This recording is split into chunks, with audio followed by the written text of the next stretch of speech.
Don't forget to hit record, dummy.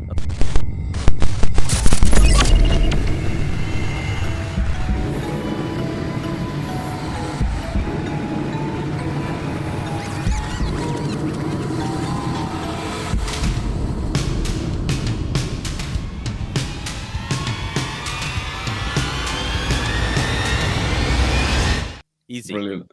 Easy. Nice. All right. Jesus. It is. I'm rough in the mornings, guys. I thought I was a smoker. I know. I'm going to have to take it up to justify this cough. Yeah. All right. Let's get this thing started. There's a video, if I ever find it and feel confident to send it to people, of me singing at a school talent show. Excellent. Send it. Know these things in the depths of your soul. I am not a singer, but I wanted to be on stage at any given moment of life. So I jumped up and I sang as a Kiss and Dokken, Lick It Up and Alone Again with sinuses, head cold. So like, I'm alone again without you. It is brutal. We've got to see it. And funny you mentioned 1,500 kids all screaming, right? Because they don't give a shit. I'm sure my music teacher was like, what the fuck? How high is that kid? Right. I loved it. And I'm in like zebra striped pants. It's hideous. Excellent. We've got to see it. Yes, I'll find it and post it. Zebra striped pants, fan. Yeah, it was, I mean, you're talking circa 80, 86 maybe. So try to channel my innermost funny. Paul Stanley. Little prance here and there. You people want to get yourself licked? Ooh. All right.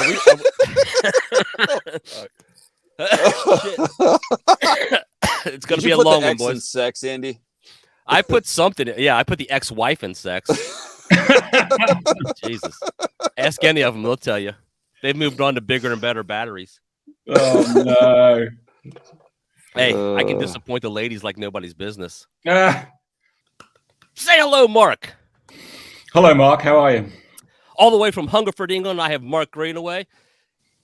Above me in the Brady Bunch bracket here, the one, the only, the legend, the only person I know, and I'm saying this out loud, who can go from talking about, from the great state, the Buckeye State himself, can go from Bruce Dickinson, Corpse Grinder, and Jack Blades in the same sentence while watching the British Bake Off. My good friend, Orion. How's it going, everyone? So we're here. Three of us are, obviously, you can see the picture here. We're huge Night Ranger fans. Some of you know Mark, of course, from following him on the page, his adventures in America. You should know Orion because he's a freaking madman. And he's pretty knowledgeable, and he comments, and he's very active on the page. So just recently, we had the release of, you got it there, Mark? Yeah, the 40 Years and a Night.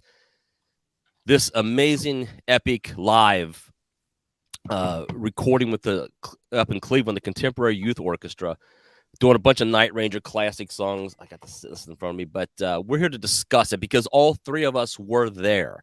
Oh, yes, and all three of us were sitting by each other. So we have a unique perspective of the live show when we were there. Look at that. Framed. I don't even know where my ticket is right now. So what I want to do is talk to you guys as just fellow fans of this band. Let's talk first about the night, the adventure. So we all know Mark made this huge adventure from Cleveland, from Hungerford, England, over to America, came to my house here in Nashville. We drove 1,400 miles, 4 states, 2 Night Ranger concerts in roughly 4 days. 4 days. But the first show was this epic live show, this with the symphony orchestra, the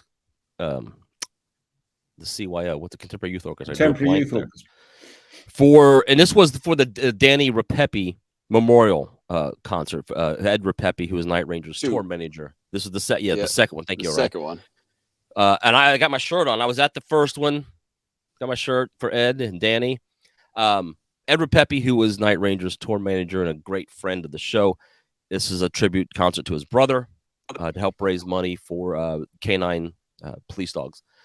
And Night Ranger was gracious enough to do this. This was the second one, and it was, it was a night to remember. It was amazing. Orion, tell me your thoughts of the live show, because we were all there. What was your, because I'll say this up front, when we were there, because people have asked us on the page, you couldn't hear the symphony, the orchestra that well, could you not? No, you knew they were there. You could see them. You could kind of hear them. Yeah. But of course, the way the mix is, and when you're recording a live album, you're going to have everything kind of set up for that. Clearly, with them being up behind the band, it was very difficult because their sound kind of went up versus out like the band. So we had what felt like a typical rock show. And at times you would hear the kids playing, and it really, you noticed that a lot of things sounded familiar. Night Ranger's always been heavy on keys, and with the new intro with Rockin' America, and you guys use it too on the page here on the podcast, it was super familiar. So you're like, wait, is that a backing track? No, heck, there's all those kids playing it. Sweet. So you would get that feeling of like, oh, it sounds like a backing track. But then you realize, no. Unlike most shows, there they are. They're playing it. And of course, I think the big one for everyone who was there was that intro to Call My Name. The lights go down, the screens come on, the smoke comes out, and they start into that. Unbelievable, like nothing you can imagine. And I've seen that song live 6-7 times over the years. Mm-hmm. Unbelievable, by far the best I have ever seen that song performed. Yeah, I agree. And the highlight was the young girl stands up and does the solo. Yes. Which was just unbelievable, because when you love a song, which we all love that song, and then you think, you can't make this song any better. Oh, and then they do. Right. Martha. I mean, come on. Goosebumps again. Yeah, I just talk about it. I don't know what the word I'm looking for is, but the depth that those strings, that orchestra brought to those songs that everybody knows and loves was extraordinary. When I listened to it and watched it when the DVD arrived here, the night of the concert, I seem to remember we all came out saying, couldn't really hear the orchestra. I hope that's different in the recording. And it is. You can hear the strings on the DVD, the CD are excellent. They really add something amazing to the song. I want to touch on, I remember, and Mark, you can jump in with your story of this, and we've rehashed it before, but I love the fact that when in passing, I say to Mark, hey man, if you ever get to America, come on over, you can stay at my house and we'll go to a show. And then he does. And I'm at work, and I wasn't sure I was going to the Memorial show because, living in Nashville, it's a solid drive for me to get there. And, and I was like, I don't know. And Ryan, I think you already had your tickets. You were already committed to going. Yes, I've got a little addition to this story once you're done here. So then, anyway, I'll move forward because we've heard the story. Mark buys his ticket, and I think I said to we were talking, I said, dude, if you're gonna go, you gotta come to the show because it's gonna be a once in a lifetime show. Excuse me. Having said that, I didn't realize how great it would be. When I'm saying that to Mark, I'm just trying to get Mark over here. But man, again, I was echoing. You couldn't hear the symphony that much live. No. You could hear it, but not like you do on the DVD. It is so rich in the mixing. And I actually talked to Ed after this thing was released. I called him and I said, Ed, I can't believe how great this sounds. And I said, if you get a minute, go to the fan page and just read the comments. And I said, Call My Name is becoming the quick fan favorite because, and he's like, the solo. I was like, it was just beautiful, man. So, but I also think, Call My Name's getting it because it looked and sounded amazing. But Goodbye for me, that big finish with the orchestra behind it, and I think Goodbye. Honestly, I started welling up. I thought it was gorgeous. That version of Goodbye on this is epic. Yeah. Absolutely agree. Ryan, what do you say about the show? So, actually, before the show, going back, you guys are talking, well, we've all got we know what's coming up. We know it's the Ripepi Memorial show again. We know what it's going to be. Out of the blue, some bloke posts his ticket and his seat next location. to you. And I'm like, wait, what? Hold on 1 second. I grab my ticket and I look at it and I'm like, holy shit. He's Row this G, is going to be this is going to be trouble. Row G, seat 306. And then we come to find out some other guy is immediately behind us. Yeah. So when you two, I remember when Orion posted, I was like, holy shit, he's sitting next to Orion. So I was like, when you, because I hadn't bought the ticket yet. I mean, Mark's coming over. He's got an airline ticket. He's coming over. And I'm like, I got to get a ticket now. And I went online and the seat behind you two was available. One seat was available. Perfect. I was like, boom. So I could, wow. I wanted so badly, and it worked out. I wanted to be witness to Mark's joy. And I know it sounds weird, but I've talked to Mark so many times, and I just tell before we got on recording here, Orion, that we take it for granted because literally on any given weekend we could see Night Ranger. You may have to get on a plane or get in a car. Yes. Yep. We can see them. They play every weekend, and they understand that Mark couldn't. It was. I don't want to say it out loud because it sounds wrong, but Night Ranger weren't popular over here. They weren't. No.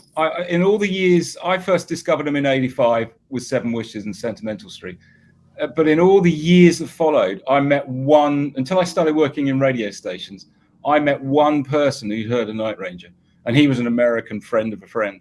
Yeah. They weren't massively popular here. And before this, in November 2022, the last time I saw Night Ranger was 10 years before, in 2012, and they came to London. 10 years.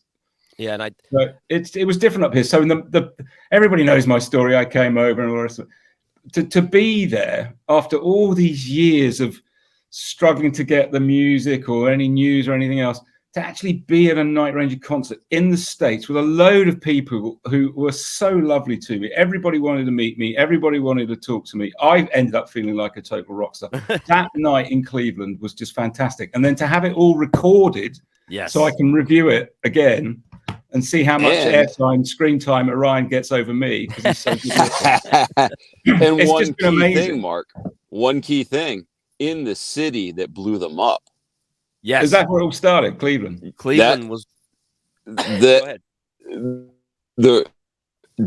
WMMS.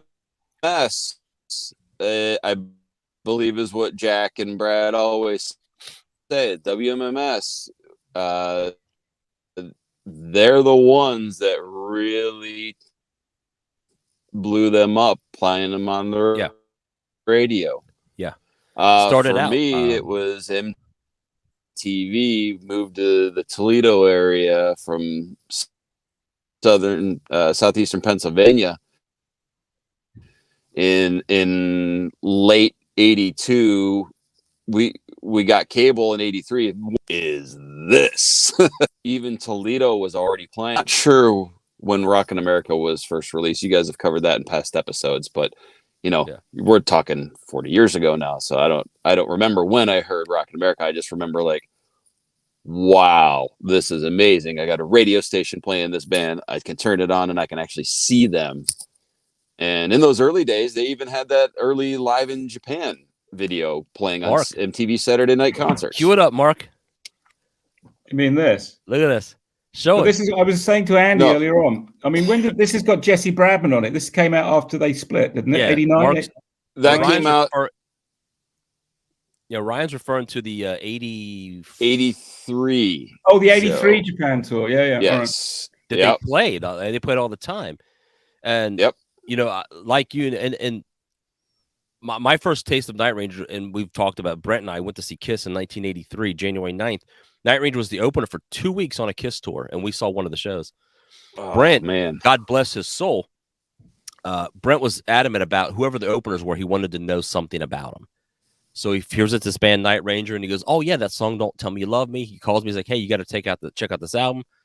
I go to his house. I ride my Mongoose BMX bike over. I crank it over, and we just sit and listen. And I'm like, man, this is awesome. Because Yeah. in my very limited musical world, I knew Kiss. That was it. Def Leppard, maybe. And Night Ranger was just something different to me. And it hit, and it just struck a chord with me. And I've stayed with these guys. And, you know, Orion, you and I talked last night about how Brent and I were the only ones who flew the flag of Night Ranger throughout our lives. Yes. We've talked about it was Night a Ranger. very lonely existence being a Night Ranger fan in the UK. Absolutely. Yes. I genuinely I rarely met anyone who'd heard of them over here. It's a shame. Mark, I got to tell you, it wasn't a lot different here back in the day. I mean, you know, Andy's just a little bit older than me, but I'll tell you, when I first heard them, I was like 11. There was no one into them. Only the high school kids were into them. Like Goodbye was a big prom theme. Yeah. You know, but that was again before my high school time. By the time I got to high school, they were has-beens. We were on Beastie Boys and all sorts of other on the verge of and grunge too, weren't you? You were in the 90s. I graduated in 90, so you were on the verge. For like, we're this close to that. Don't get me started. Hey man, with the lights out, it's less dangerous. That's all I gotta say. This guy is not into the Seattle scene unless you're talking Josh's favorite Queensryche. The Reich. Well, and so it's funny, and those who do not really know Orion, the guy is truly the only. I don't know how you want to present yourself. He's hardcore, is what he is. True metalhead who can go literally. I mean, name some of the bands you like, but on top of all these Norwegian black metal bands, he loves Night Ranger. Is there really a band called Corpse Grinder? Corpse Grinder is the singer of Orion. What's the name of the band? Yes. Corpse Grinder. So your idea of a good time is sit down, he's the wine and George half an hour Fisher Corpse Grinder. Of Cannibal Corpse. Cannibal Corpse. That's the band. Cannibal but Corpse. He does. He's a true metalhead. I mean, you know, Mark and you and I talked earlier on another podcast that we do about the periodic table of music and Bon going Jovi. to a Cannibal Corpse show and Bon Jovi's the gold of it's the gold of the softest, periodic table. The softest. No, they're more like Come on, you're the chemist. Maybe Tell us. More like mercury. The liquid. So let's get back to soft. Before we get too off topic, because we can always come back and bullshit our way out of this. So the DVD is released. I think I got it first out of the three of us, and I don't really know how I got it, but I think you pointed out, Orion, that their distribution is out of Nashville. So the Orchard is the distribution company for Frontiers, and they ship out of Nashville because I've had orders in the past, like Eclipse, a band that I've mentioned on the page several times. If you like Night Ranger, you're gonna love Eclipse. Eric Martinson is just the master. Whenever they have a new album drop, I order it from Frontiers because they're the U.S. distributor for that band as well. And it always comes from Nashville. So must be why I got mine first, because I'm in Nashville. You're like, a 5-minute walk. Yeah, I mean, literally, like I could have picked it up at the warehouse. Exactly. I saw a lot of people having trouble getting this. When I ordered mine at the beginning of October, it was supposed to be released on October the 20th.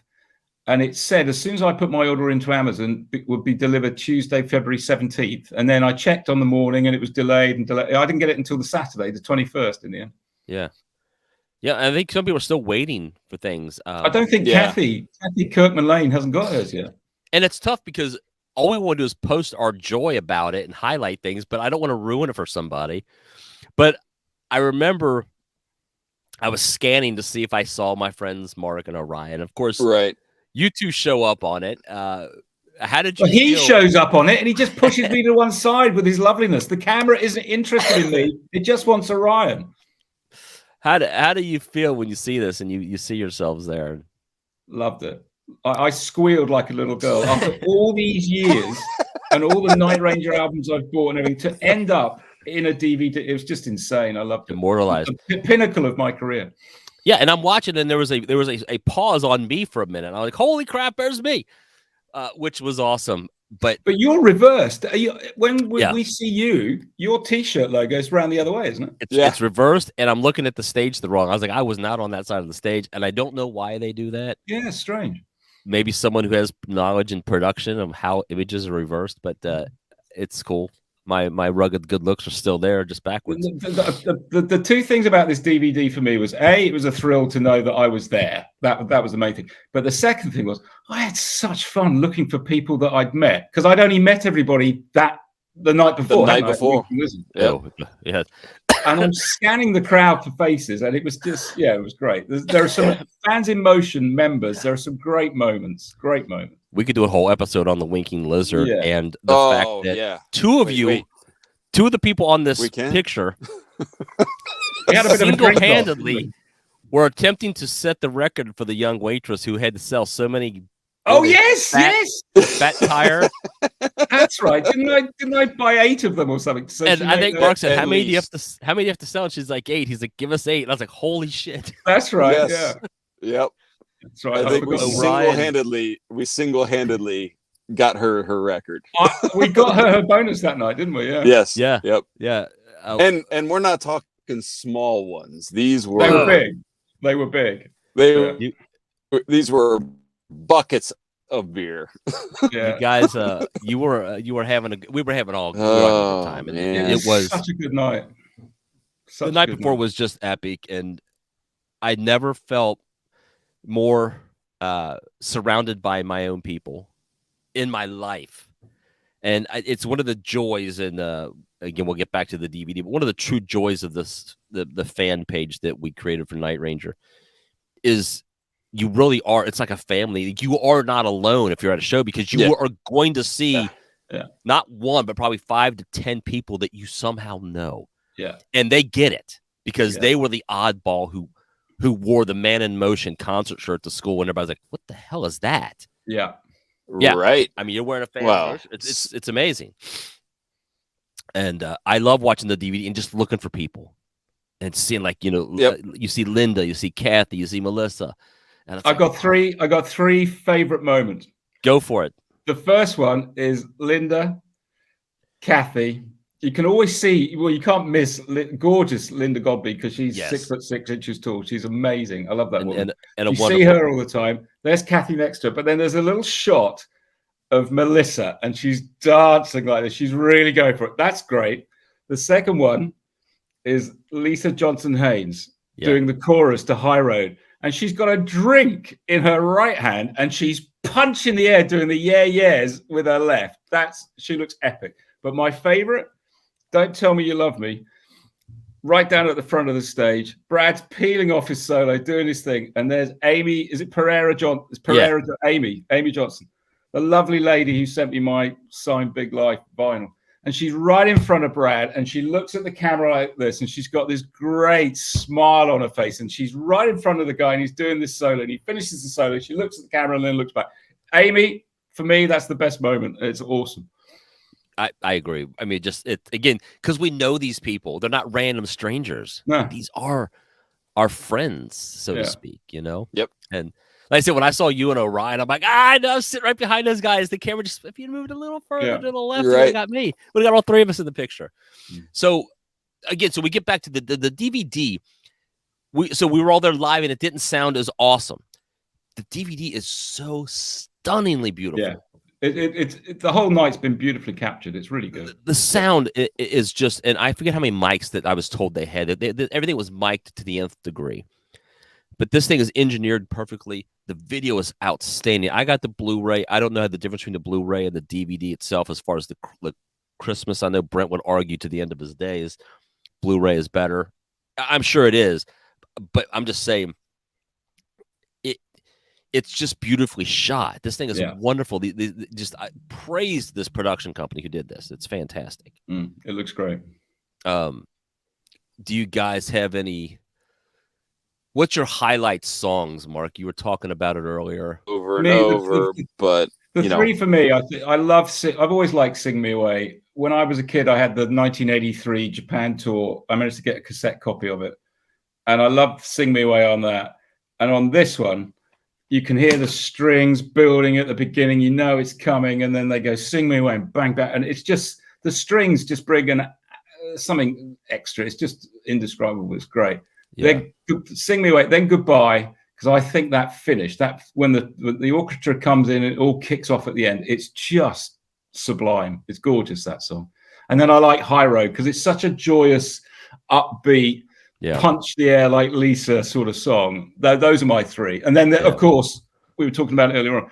That version of Call My Name is extraordinary. Yeah, I was when I talked to Ed, I told him, I said, Ed, I said, I think they've recorded the definitive version of Call My Name, and whether they know it or not, they've, I think, set a new standard for themselves on this song. Orion, what do you got highlights on this thing? There's any songs that really. So Orion, what was your if you're watching this DVD or you're listening to the CD, what's your standout? It's probably the same as Mark and mine, but I mean, really, Call My Name is just again, having seen them, I've lost count, and seen the song performed several times, just unbelievable. That's on a whole different level now. After that, I mean, you guys were discussing back when we're talking about how the whole live album is going to be, how we now have a live version of High Road, and listening to it on my drive here this morning before, how a modern Night Ranger song worked with the strings and everything. It was fantastic. Maybe not my favorite chorus because we're getting into those yeahs and baby babies, the silly poppy stuff, but it's still it just worked. Yeah. And you can't. Sentimental Street, Goodbye. I mean, I don't think I could pick a top three, but I can tell you the body that was built into Call My Name and High Road and some of the other songs, just really you can't describe it. I mean, when we heard it, you heard very lightly in the background, like you can discuss this to anyone who was there, can discuss this over and over and over. You're like, I did not think it was going to sound like this, and it's just amazing. If you remember, if you watch the interviews in the beginning of the DVD, and Jack talks about it, how when they played it, he said he kind of welled up a little, like the song took on a whole new feel. Yep. And I think he's right. I'll say for me, one of the songs that I think was just so enhanced by a live orchestra was 4 in the Morning, because it starts with strings. It starts with the strings. Yes. That really, but it was strings that were done by Fitz. Yep. So now, or Fitz and now Eric, but I mean, now we actually have a symphony behind us. And I was like, oh my God, this is perfect. Yeah. And, I love the set list. It was great. What happened to Secret of My Success? Why did that get cut? I wonder. I don't know, and I don't particularly care. You're not a fan, are you? I like Secret. I do. Here's the thing, and I hate to talk negative about anything with Night Ranger. I like the song. There are 50 songs I like better, and so there's so many more you could have done. 3 songs.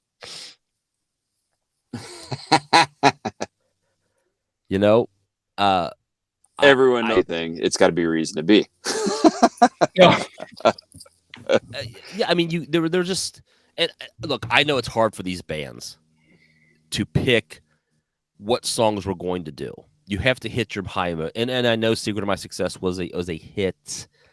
It's just, the fans and I mean, I've discussed this with Brett endlessly because we're Kiss fans. We just saw Kiss, and Kiss in their tour, they do 2 songs that are very new in their catalog. A song called Psycho Circus and a song called Say Yeah. They have a catalog of multiple albums, hundreds of songs, and you pick 2 songs that, I mean, I'm like, find the person in this audience who said, cool, could I hear Psycho Circus tonight over any of these other songs?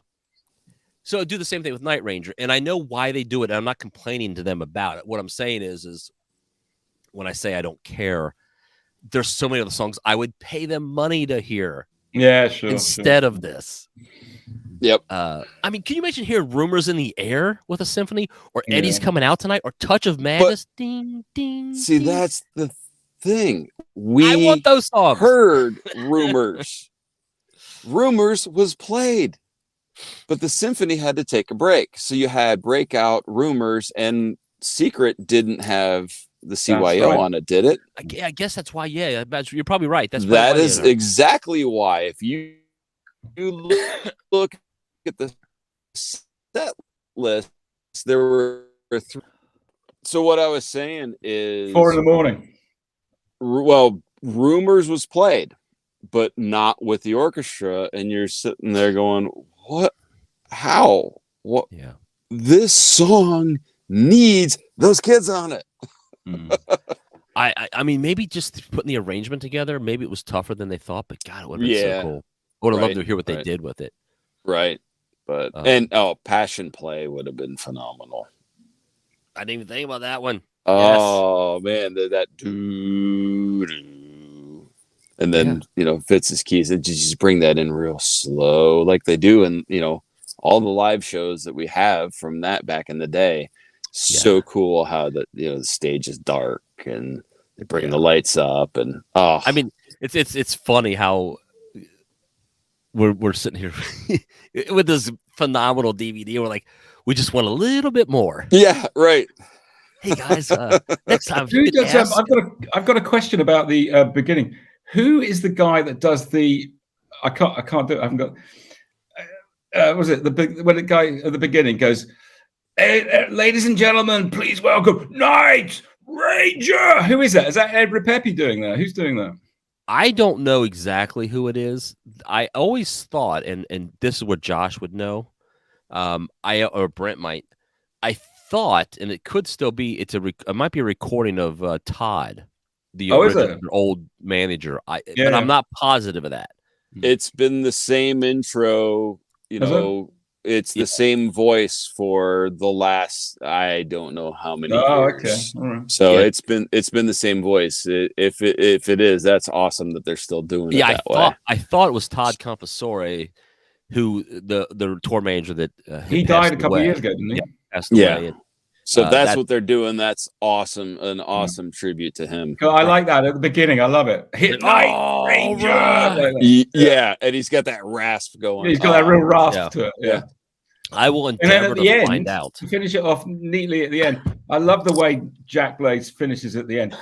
And there's a big finish, and they go, and we are still Night Ranger. I love that. Yep. We are still Night Ranger. It's a great finish. It's we're very lucky that that this 40 years later, these guys still put on such a great show, and we've talked about it so many times. While we know they've aged, they still bring the show. They just still. I mean, you watch it, and they make it look effortless and so easy, but they're bouncing around. The energy that this band has got in their 40th year is quite stunning. And I think Brad says at the beginning of it, they've done like 75, 80 shows or something. I mean, that's crazy. That's very good. A year. But Kelly's tired. Wasn't that great? Started dying laughing at that. Oh, that was awesome. Yeah. Absolutely awesome. So, Orion, let me ask you, because you are the unicorn, so to speak. You're such a metalhead, but yet you have a love of Night Ranger. What is it about Night Ranger that drew you in and holds you there when you have other tastes and you're truly into your metal music, the Maidens of the world and stuff like that, but yet Night Ranger still holds a key, because a lot of people would abandon it and move on and say, because again, Night Ranger got lumped in with the hair metal, but they weren't really part of that. They weren't the Sunset Strip. They weren't glam. Nope. There were some guys from San Francisco and Sausalito who just at the same time put out amazing music. But they played stainless steel rock and roll. Yes. Yeah. Well, I mean, on the periodic table, they're clearly in there. Right. Orion, I'm going to endeavor. I'm going to give you homework. I want you to put together a periodic table of rock bands. There we go. We'll have to work. It's a on very that good idea. I for like sure. it. I like it. Yeah. Yeah, is it Medlev? Is that what we were talking about last night? The guy who you and him? Mendeleev, yes. Mendeleev. You guys can get together. Yeah. Orion is oddly very knowledgeable about weird stuff. He knows things that I was like, why would you know that? I had to Google it. He had the answer while I was Googling it. Very interesting, very interesting character. I cannot wait. He's an to interesting man, is our Orion. But what keeps you in love with this band when you're such truly a metalhead? So, I was always around, my dad always had the radio on. So for me, the bands he loved, I still love to this day. I have his original copies of Steve Miller Band, Book of Dreams, and Fly Like an Eagle. Okay. So first thing, guitars. Then 1980, an album came out called High Infidelity by REO Speedwagon. What's better than one guitar? Two guitars. I love some REO, old school REO. Two guitars, hooked for life. Yeah. And those were the formative years. I'm a little bit younger than you, Andy, and a lot of the people, when we go to shows, I look around going, what happened to these? Everyone's old. Yeah. I don't feel it. But I don't feel tardy. But I don't feel tardy. Oh, when I got this job as a bus driver, oh my God! I didn't even think sit down, Waldo. Yes. Either that or become that man. Either that or my name is Otto. I like to get blotto, except I can't say that on the bus. So. But I mean, really, it's that twin guitar. It's that high energy. I mean, the first song that I heard was "Don't Tell Me You Love Me." I mean, come on, that's just one of those turn it up to 11 moments. The second those guitars kick in, and you're just like, crank it.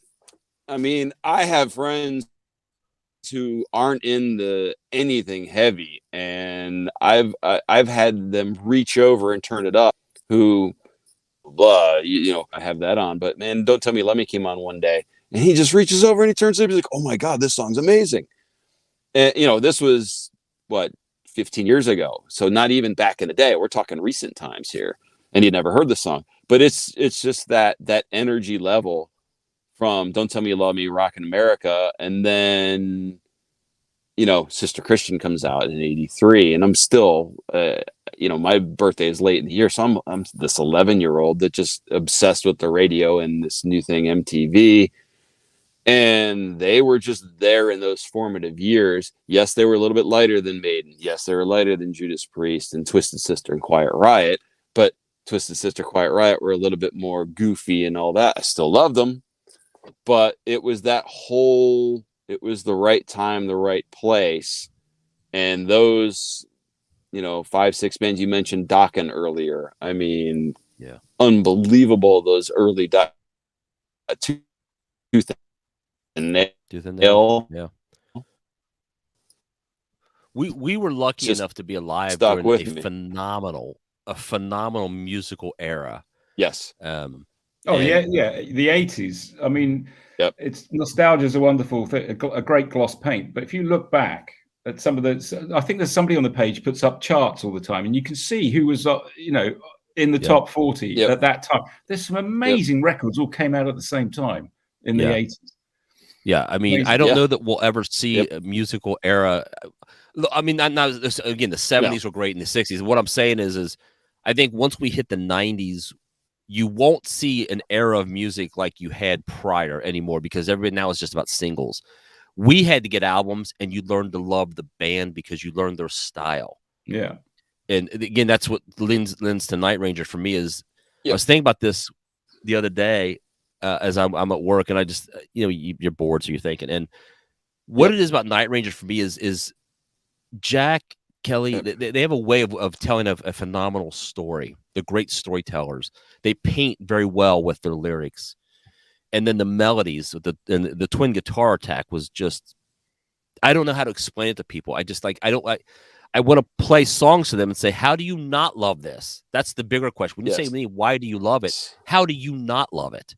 There are a lot of Night Ranger songs that are, the expression is earworm. Once they're in there, you can't get them out. They're so hooky, so catchy, but they've got that powerful, I mean, yeah, they're melodic and they're hooky and they're catchy, but then they've got Watson and Gillis giving it everything behind, you know, it's Night Ranger is a special blend, I think. Two styles of guitar. It's not just two styles. You got Brad, who's this flash and show, and just what he does is amazing. And then you had Watson, who just was this technical genius. It just, you know. But again, like I get it when I mention Kiss and people are like, oh, Kiss, and they don't like them. I kind of get that, but it's like, how do you not listen to Night Ranger or like you or REO Speedwagon? I mean, listen to High Infidelity and tell me how you don't think this is a fucking great album. Right, exactly. And not even the hits. I'll listen to In Your Letter all day long because it's a great song. Gary Richrath is such an underrated guitar player. John Gratzer on drums. Shit, I can go on about that stuff. Andy, just for reference, Night Ranger and REO played the Ohio State Fair right down the road here a couple summers ago. I think I missed that one. Oh, I probably had already moved to Nashville and couldn't make that. I don't know when. Now, I have seen Night Ranger at the Ohio State Fair back in 85, 6, 7? 85 was the Seven Wishes tour. Yeah. Brent would know because Brent has my Seven memory. Wishes tour. Yeah, so a buddy of mine who was 4 years older than me, so he was in high school, drove down to it, and my parents would not let me go because I was too young. Oh, shame. So I had to wait a few years later, and I saw this band called Damn Yankees from the fifth row at the newly opened Celeste Center for a grand total of, when I bought the tickets at Harmony House, I don't know if we had those down here, but we had them up in Toledo. That was one of the Ticketmaster outlets. Okay, that'll be $5.50 a ticket times 4. I'm like, wait, what? Wait, what? Well, you still had to pay the $6 to get into the state fair. So you had to pay for parking, you had to pay for the state fair, and you had to pay. You had to buy tickets because Andy, in 85, did you have to buy a separate ticket for the show, or was it just in the grandstand? It was in the grandstand. Okay. See, this was indoor in the brand new Celeste Center that year. Yeah. So you had to pay for the ticket because they had seats. Yeah, I did see Lynch Mob at the Celeste Center a few years back. Oh, wow. But to top it all off, I did get a speeding ticket on my way down 23 in Upper Sandusky. So it ended up being a very expensive show. Expensive all night.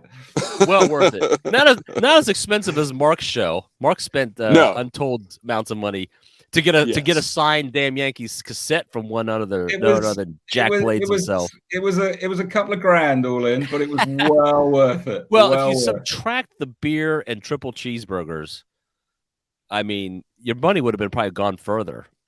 Oh, the highlight for me was the show was on a Wednesday, right? Or was it on a Thursday? Night. The show was on a Wednesday. The Wednesday morning photos of this bloke waking up or attempting to wake up were just classic. Here's Mark passed out on the floor. Here's Mark leaning over his plate of McDonald's. There's a picture I like in the hotel, and we couldn't get into the door, could we? The door wouldn't open after we got back from the Mark's threatening to kick the door, and I'm like, easy there, Britton. Take it. I'm sat on the floor, and I'm really boozed because I've been trying to outdrink this guy called Orion Fairman all night. And I'm sat on the floor. The guy won't let us in, so I'm offering to kick the door in. And there's a picture of Brent's bottom. You can see Brent's bottom, and then me sat on the floor behind it, and I'm looking absolutely ruined like this. Yeah. And the beauty thing was, Mark, I think, was the first one up the next morning. Yeah, I was ready to go. He was down drinking coffee. I wake up, I'm like, where's Mark? Brent's snoring his butt off. He's sound asleep. He's like, I think Mark went downstairs. Yeah, I was ready to go. It was It was a perfect week. Normal. Perfect week. And then to get this at the end of it is just, And this really is phenomenal. It's a great record. It really we're is. Again, I emphasize we're very lucky. It's captured. I was lucky enough to be at 2. I was at the 35 years in a night too. So I love it. Life is great. Man. I look forward to it. Mark might be coming back over. So, it looks possible. It does. Orion, it does. Be prepared. Oh. Be prepared, boy. We're going to do it again. I'll talk to you later, buddy. All right. Good to see you, man. Sounds good. Yeah, good talking with you, Mark. Take care, buddy. Later, mate. This has been a Touch of Madness production, brought to you by the creative minds at Tommy Twins Media.